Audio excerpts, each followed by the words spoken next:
Hello बच्चों, let's see this question.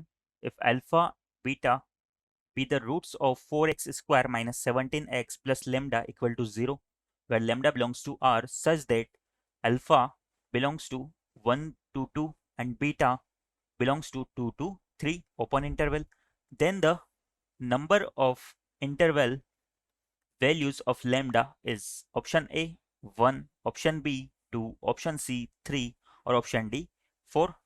तो बच्चों इस क्वेश्चन में हमें एक क्वाड्रेटिक इक्वेशन दी हुई है और बोला गया है कि अल्फा एंड बीटा इस quadratic equation 4x² plus minus 17x plus lambda equal to 0 के रूट्स है। यहाँ पर हमारा लेमडा बिलोंग्स टू आर है।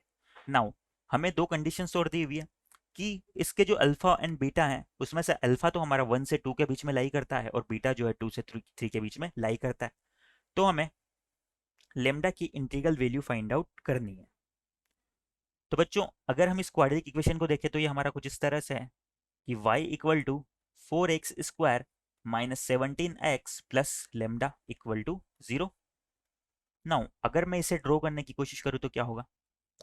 हमें इसके रूट्स अल्फा एंड बीटा दिए हुए हैं और बोला गया है कि अल्फा तो 1 से 2 के बीच में लाई करता है और बीटा 2 से 3 के बीच में लाई करता है। सपोज ये मेरा x एक्सिस है और ये मेरा y एक्सिस है। यहाँ पर x इक्वल टू 1, यहाँ पर x equal to 2 and x equal to यहाँ पर 3 है। अब बच्चों इसका एक रूट्स 1 एंड 2 के बीच में सिचुएटेड है, यानी कि ये इसका जो ग्राफ बनने वाला है हमारा, सबसे पहले तो हम यहाँ पर देखें तो हमारा एक्स स्क्वायर का जो कोफिशिएंट है वो पॉजिटिव है, यानी कि ये ओपन टुवर्ड्स अपवर्ड होने वाला है। अगर ये ओपन टुवर्ड्स अपवर्ड होने वाला है और हमें बोला गया है कि इसका एक रूट्स 1 से 2 के बीच में, सपोज मेरा एक रूट यहाँ पर हो जाता है, तो अगर ये ओपन टुवर्ड्स अपवर्ड है तो इसका ग्राफ कुछ इस तरह से होगा। ये इस पॉइंट पर एक्स एक्सिस को कट करेगा।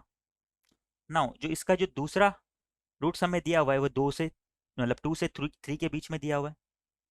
तो सपोज ये इसका अगर सेकंड रूट है तो ये यहाँ पर दूसरी बार एक्स एक्सिस को कट करता हुआ फिर से ऊपर चला जाएगा।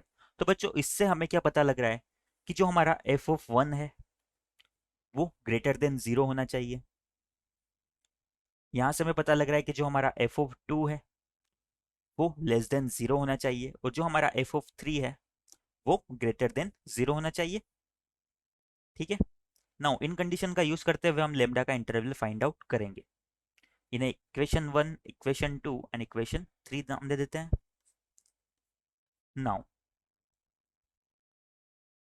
सबसे पहले बाय इक्वेशन 1 हम क्या करते हैं, एफ ऑफ 1 को ग्रेटर देन 0 पुट कर देते हैं। तो ये हमारा हो जाएगा 4 into 1 square minus 17 into 1 plus lambda, ये होना चाहिए हमारा ग्रेटर देन 0।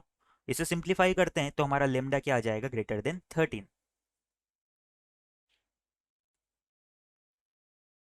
नाउ जो दूसरी कंडीशन है बाय इक्वेशन 2 हम लेम एफ ऑफ 2 को लेस देन 0 कर देते हैं। तो ये हमारा हो जाएगा 4 times of 2 square minus 17 times of 2 plus lambda, ये मेरा हो जाएगा लेस देन 0। जब इसे सिंप्लीफाई करते हैं तो हमारा लेमडा हो जाएगा लेस देन 18। नाउ हमारी लास्ट कंडीशन जो एफ ऑफ 3 है वो भी हमारा क्या होना चाहिए, ग्रेटर देन 0 होना चाहिए। By equation 3 F of 3 is greater than 0। तो इससे हमारा आ जाएगा,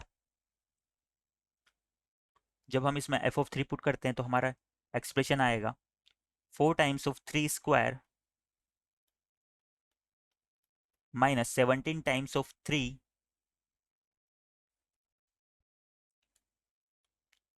प्लस लेमडा, ये होना चाहिए हमारा ग्रेटर देन 0। जब इसे सिंप्लीफाई करते हैं तो ये हमारा हो जाएगा जो लेमडा है वो ग्रेटर देन 15। नाउ हमारे पास तीन रिजल्ट आए, lambda greater than 15, lambda greater than 13 and lambda less than 18। इन तीनों रिजल्ट्स को मैं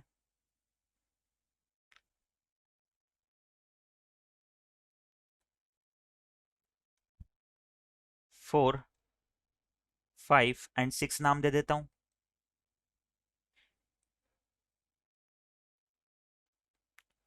तो हम 4, 5 एंड 6 से क्या कंक्लूजन निकाल सकते हैं बच्चों? बाय 4 5 एंड 6 हम कह सकते हैं कि जो हमारा लेमडा है वो greater than 13 and greater than 15 आया है, यानी कि ओवरऑल हम लिख सकते हैं ग्रेटर देन तो 15 है और हमारा लेस देन क्या है, 18 है।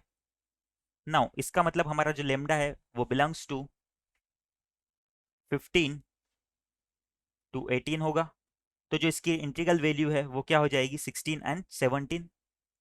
तो हमारे लेमडा की इंटीग्रल वैल्यूज ये इक्वल हो जाएगी 17 कोमा, सॉरी 16 कोमा 17 के। तो यानी कि ये टोटल दो इंटीग्रल वैल्यूज आ रही है, तो हमारा आंसर क्या हो जाएगा, 2 हो जाएगा। एक बार हमारे ऑप्शंस देख लेते हैं हम। तो हमारा ऑप्शन बी 2 जो है वो करेक्ट हो जाएगा।